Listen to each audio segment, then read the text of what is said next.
We live in a culture that is absolutely obsessed with more. More money, more followers, more security, just more. It feels like the default setting of the human condition is an endless appetite. Oh, absolutely. It's the philosophy of the leech, isn't it? Give, give. It's never enough. But what if the secret to a good life, and I mean a really deeply satisfying life, isn't about accumulation at all? What if it's actually about finding a very specific, very dangerous balance? That sounds like we are diving into the finale of the book of Proverbs. We've reached the end of the road, haven't we? Day 173. We have. And it's such a fascinating way to close the book. We aren't hearing from Solomon anymore. We're introduced to two mysterious figures, Agur and King Lemuel. And honestly, Agur might be the most relatable guy in the entire Bible for a modern skeptic. Really, why is that? Because he starts his writing by basically admitting he knows nothing. He doesn't claim to be a guru. He says, I am the most ignorant of men. I don't have human understanding. He looks at the complexity of the universe, who gathered the wind, who wrapped the waters in a cloak, and he just throws his hands up. He's humble. He realizes that compared to the Holy One, he's starting from zero. That's refreshing. Usually, wisdom literature is full of people telling you exactly how smart they are, but Agur pivots from that humility into a prayer that I think is one of the most profound things I've ever read. It's the two things prayer. Yes, this is the core of his philosophy. He asks God for two things before he dies. First, keep falsehood and lies far away. That's standard. But the second one? Give me neither poverty nor riches. Feed me only with the food that is needful for me. That is so counterintuitive. I get praying against poverty. Nobody wants to starve. But praying against riches? Who prays, please God, don't let me win the lottery? Someone who understands human nature better than we do. Agur explains exactly why. He says if he has too much, he might become full and deny God, basically asking, who is the Lord? He knows that comfort breeds amnesia. When we have everything we need, we forget where it came from.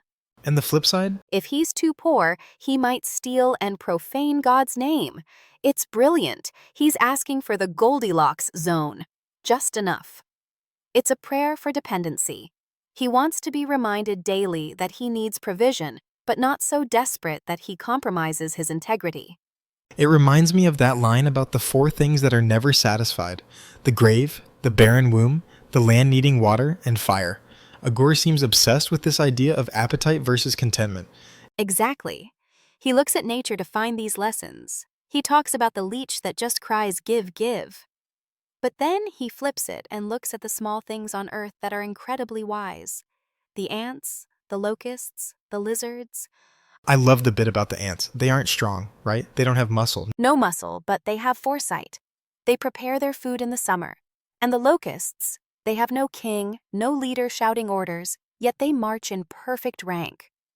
Agur is telling us that wisdom isn't about raw power or status. It's about order, preparation, and knowing your place in the grand scheme. Speaking of status, he does have a warning about arrogance. Oh, definitely. He talks about a generation that is pure in their own eyes but hasn't washed off their filth. That is a biting critique of self-righteousness. And he warns that if you've been foolish enough to exalt yourself, just put your hand over your mouth. Stop talking. Stop digging the hole deeper. That's good advice for the internet age. Sometimes the wisest move is just to stop typing. Laughs. Precisely. Put your hand over your mouth. Because forcing wrath produces strife, just like churning milk produces butter. It's an inevitable outcome. So we move from Agur, the humble observer of nature, to the final chapter, Proverbs 31. Now usually when people hear Proverbs 31, they immediately think of the perfect wife, but it starts with a man, doesn't it? It does. It starts with King Lemuel. But here's the twist. These are words his mother taught him. It's one of the few times in Scripture we explicitly hear the voice of a mother instructing a king, and she doesn't hold back. What's her main lesson for him? It's about the responsibility of power. She warns him against giving his strength to women or losing his mind to wine. But it's not just a moralistic don't drink rule. There's a political reason. She says, it is not for kings to drink wine. Why? Because they might forget the law and pervert justice. Right? Alcohol is for the dying or the miserable, she says. Let them forget their poverty. But a king needs clarity. Exactly. If you are in charge, you cannot afford to be numb. And then she gives him his mandate, which I think is the thesis statement for biblical justice. Open your mouth for the mute, for the rights of all who are destitute. That's powerful. Open your mouth for the mute. Use your voice for those who don't have a voice. It is the ultimate purpose of privilege. If you have power, you spend it on those who don't. That's what a good king does. And then, seamlessly, the text shifts to the famous woman of valor. Let's talk about her, because I feel like this passage has been used to make a lot of women feel guilty for not being perfect. She seems to do literally everything. She really does. But I think we need to read this not as a to-do list for every woman, but as a celebration of wisdom in action. The Hebrew phrase is eshet chayil, a woman of valor or power. This isn't a domestic wallflower. She is a tycoon. That's what struck me reading it this time. She's buying real estate. She considers a field and buys it. She's planting vineyards. She's a manufacturer, making linen and selling it to merchants.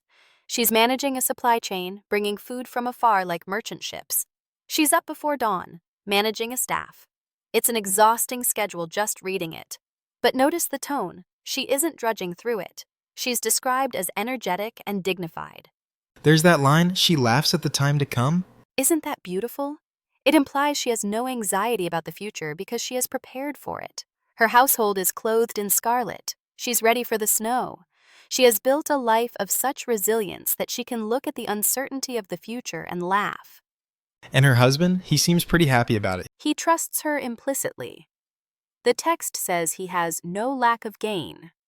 He's respected at the city gates, sitting with the elders, likely because his domestic and economic life is so secure thanks to her.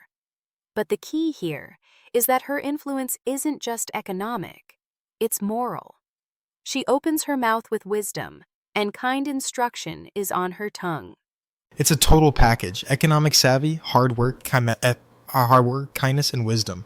But the text ends with a bit of a reality check regarding beauty. It does. And this ties the whole book of Proverbs together. Charm is deceitful, and beauty is vain. It's fleeting. It's a vapor. But a woman who fears the Lord, she is to be praised. It comes back to that phrase again, the fear of the Lord. It started the book in chapter 1, and it ends the book in chapter 31, the Alpha and the Omega of wisdom.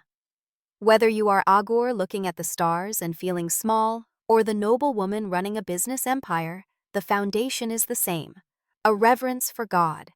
It's interesting how the book contrasts the adulterous woman or folly earlier in Proverbs with this woman of valor at the end. It's the perfect bookend. Lady Wisdom has finally been personified in a real flesh and blood example. She isn't a metaphor anymore.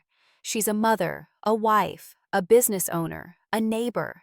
She shows us that wisdom isn't just about sitting around thinking deep thoughts.